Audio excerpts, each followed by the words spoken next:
Good morning. My name is Carolina, and today I'm going to talk about a topic that can be put into a simple question. How do I change the way the government works? What do I want?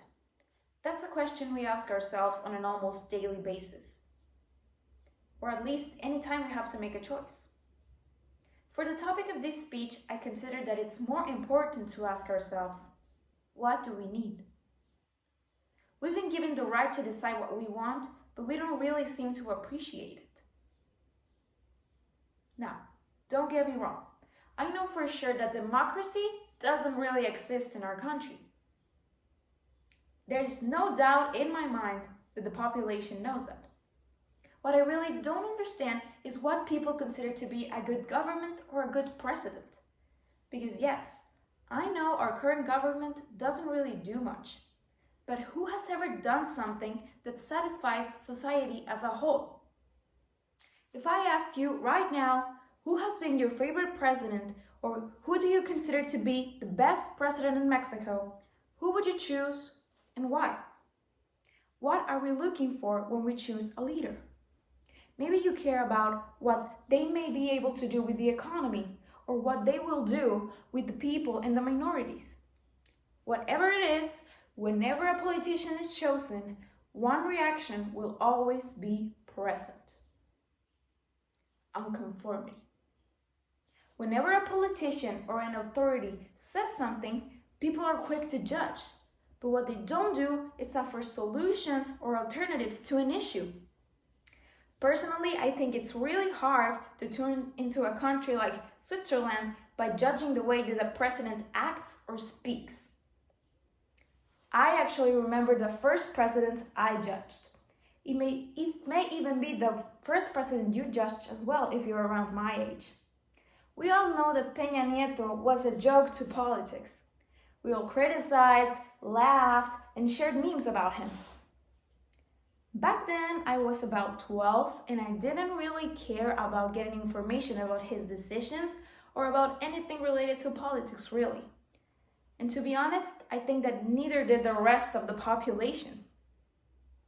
So, how did my way of thinking change so radically? Why am I now interested in this topic? Because I was taught to be. My teachers, my family, and my friends spoke about this topic, and it made me think, why isn't anyone doing anything about this? If I was in charge, I would change the whole country. Now, I know it's unlikely for college and university students to think that a change could come from criticism. Unfortunately, only 17% of the population in Mexico between the ages of 25 and 64 get this type of education. I'm lucky to have an education. And what I want to do today is use what I've learned to teach others how they can make an impact on the government. Now, don't get me wrong. It's important to give your opinion and to express yourself. Public debate is important to establish inconformities and set goals. But what we want to do is much bigger than that. We want to change the country. The first thing we need to do to start the change is know the law. We have to know and understand the Constitution and the laws that rule over us, so we can understand why some things happen on a certain way.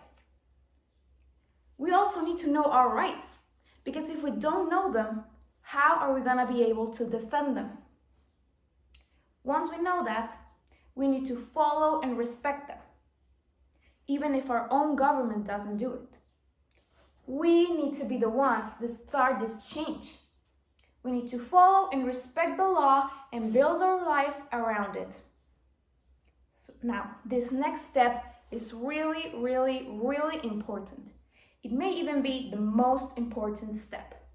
And it is to reject any sort of illegal conduct, no matter how small it may seem. A lot of people will say, well, I've never done anything illegal. I've never killed or stolen anything. This last sentence is wrong because of two things. Number one, it shows us that there's a lack of knowledge of the law that makes us think that an action is only illegal whenever you hurt or steal something. And number 2, because what it states is not true. How do I know this? Let me answer that question with another question. How many of you here have ever bribed a police officer to evade a ticket? And if you haven't done it, I'm certain that you know someone who has. Okay, I will really like if you remember this last step, because it has to do with our participation as citizens. How do I participate to change the government? Our country is supposed to be a democracy, and a democracy lets us freely express ourselves and link ourselves to the rule of law. There are so many ways that we can participate other than voting. For example, we can be part of an organization that protects human rights. Do you even know how easy it would be for you to be part of the Council of the State's Committee of Human Rights? We just have to build an interest to do it. We have all the tools. And that's all we have to do to change. To change the way we see our politicians and to change the way we make our choices.